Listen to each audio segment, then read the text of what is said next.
Hello friends, welcome back to my channel. আশা করি আপনারা সবাই খুব খুব ভালো আছেন, আমিও ভালো আছি। আর এই যে আমি এখন রান্নাঘর থেকেই ভিডিওটা শুরু করছি। তো এখন আমি ডিনারের একটা আইটেম বানাবো।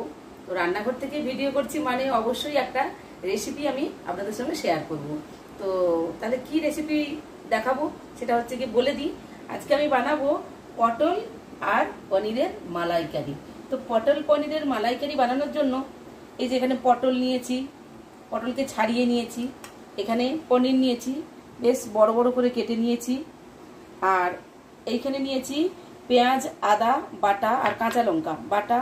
এখানে নিয়েছি পেঁয়াজ কুচি, আর নিয়েছি এই যে নারকেল কুচি আর কাজু, আর নিয়েছি কাঁচা লঙ্কা, আর নিয়েছি টক দই, আর লাগবে নুন আর হলুদ আর তেল, আর কিছুই নয়। তো এবারে প্রথমে আমি পটলগুলোকে একটু কাঁটা চামচের সাহায্যে ফুটো ফুটো করে নেব, তারপর নুন হলুদ মাখাবো। এই যে এইরকম করে আমি একটু ফুটো ফুটো করে নেব। তো এই যে আমি সব পটলগুলোকে কাঁটা চামচের সাহায্যে ফুটো করে নিয়েছি। এইবারে আমি নুন হলুদ মাখাবো। আর এখন আমি নারকেল আর কাজুটাকে পেস্ট করে নেব। মিক্সিং জারে দিয়ে দিলাম, আর এর সঙ্গে আমি কিছু কাঁচা লঙ্কাও দিয়ে দেব।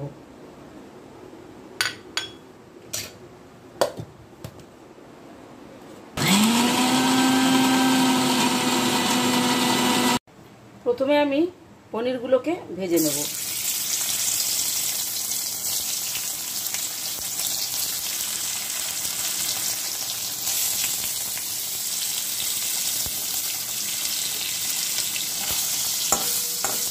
সবগুলো একসঙ্গে দেবো না, একটু একটু করে পনিরগুলো ভেজে নেব। এবারে আমি আরেকটু তেল দিয়ে এই যে পটলগুলো দিয়ে দিয়েছি, পটলগুলো ভেজে নেব। আমি আগে পনিরগুলো ভাজলাম, কারণ আগে যদি পটলগুলো ভাজতাম তাহলে তেলটা হলুদ হলুদ হয়ে যেত, তো পনিরগুলো হলুদ হলুদ হয়ে যেত। তো ওই জন্য আমি আগে পনিরটা ভেজে নিলাম হালকা করে। আর এইবারে আমি পটলগুলো ভেজে নেব। তো পটলটা আর পনিরটা আমার ভাজা হয়ে গেছে। আর আমি এখন কড়াইতে দিয়ে দিয়েছি একটু গরম মশলা। এটা আমি বলতে ভুলে গিয়েছিলাম, ওই তেলের মধ্যেই দিয়েছি। এইবারে দিয়ে দেবো আমি পেঁয়াজ কুচি।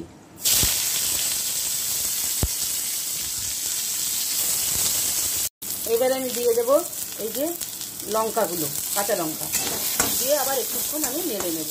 আর আমি কিন্তু বেশি তেল দিইনি, ওই পটলটা একটু ছাকা তেলেই ভেজেছি, কিন্তু তারপরে আর তেল দিইনি। যাই হোক, পেঁয়াজটা আমার লাল লাল করে ভাজা হয়ে গেছে। তো এইবারে আমি দিয়ে দেবো পেঁয়াজ আর আদা কাঁচা লঙ্কার পেস্ট।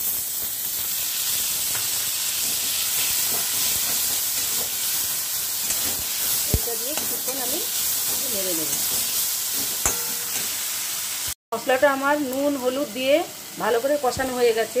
আর আমি এর মধ্যে কিন্তু কোনো গুঁড়ো লঙ্কা দেবো না, এর মধ্যে আমি দেবো কিন্তু শুধু কাঁচা লঙ্কাই দিয়েছি। এবারে দিয়ে দেবো এই যে পটলগুলো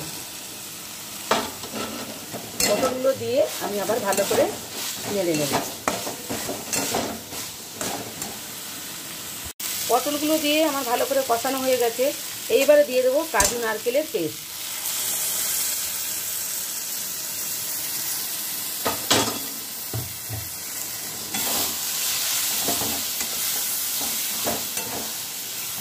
এটা দিয়ে কিছুক্ষণ, বেশিক্ষণ নয়, কিছুক্ষণ আমি এটা আবার কষিয়ে নেব।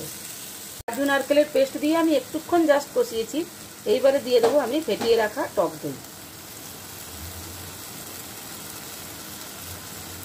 টক দইটা দিয়ে আবার কিছুক্ষণ নেড়ে নেব। তারপরে আমি জল দিয়ে দেব। খুব বেশি কিন্তু জল দেব না।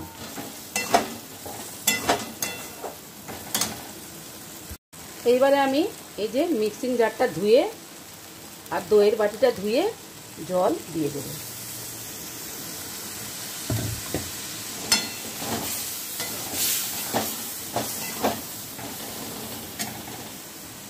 আর একটু জল দেব। আমি জল দিয়ে দিয়েছি। এইবারে আমি পনিরগুলো দিয়ে দেব।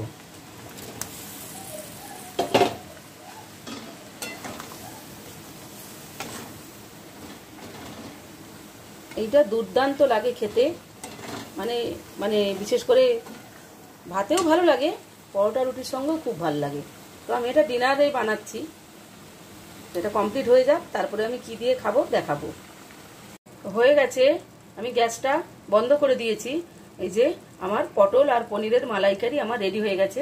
এখন আমি খাওয়ার টেবিলে চলে যাচ্ছি। তাহলে কি দিয়ে খাবো সেটা আমি দেখাচ্ছি। চলুন তাহলে যাই খাওয়ার টেবিলে। তো চলে এসেছি খাওয়ার টেবিলে। তো আজকে এই যে পনির পটলের মালাইকারির সঙ্গে বানিয়েছি পরোটা। তো এটা পরোটা দিয়ে জাস্ট মানে অসাধারণ লাগে খেতে। আর আপনারা তো দেখলেন আমি কিভাবে বানালাম। আমি একটু হেলদিভাবেই বানালাম, মানে আমি যে মানে অনেক তেল দিয়ে বানিয়েছি তা কিন্তু নয়, আমি দেখালাম আপনাদেরকে। আর এটা কিন্তু মানে খুব সুন্দর লাগে খেতে, পরোটার সঙ্গে ভাতের সঙ্গেও ভালো লাগে, মানে দারুণ লাগে।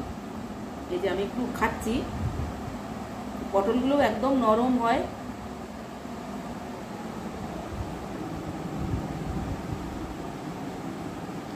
মানে দারুণ লাগে খেতে। আপনারাও এইভাবে বানাবেন।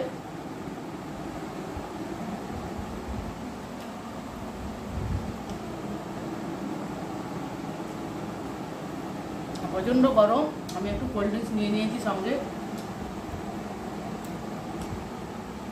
তাহলে একটু কোল্ড ড্রিঙ্কসও খাই, প্রচন্ড গরম লাগছে। মানে রান্না করতে করতে আমার অবস্থা খারাপ হয়ে গেছে। তো যাই হোক, যদি এই ভিডিওটা ভালো লাগে তাহলে অবশ্যই একটা লাইক, কমেন্ট আর শেয়ার করবেন। আর আমার চ্যানেলটাকে সাবস্ক্রাইব করে আমার পাশে সবাই থাকবেন। আর সবাই সুস্থ থাকবেন, ভালো থাকবেন। দেখা হচ্ছে আবার অন্য কোনো নতুন ভিডিওকে সঙ্গে নিয়ে। আজকের মতো বাই।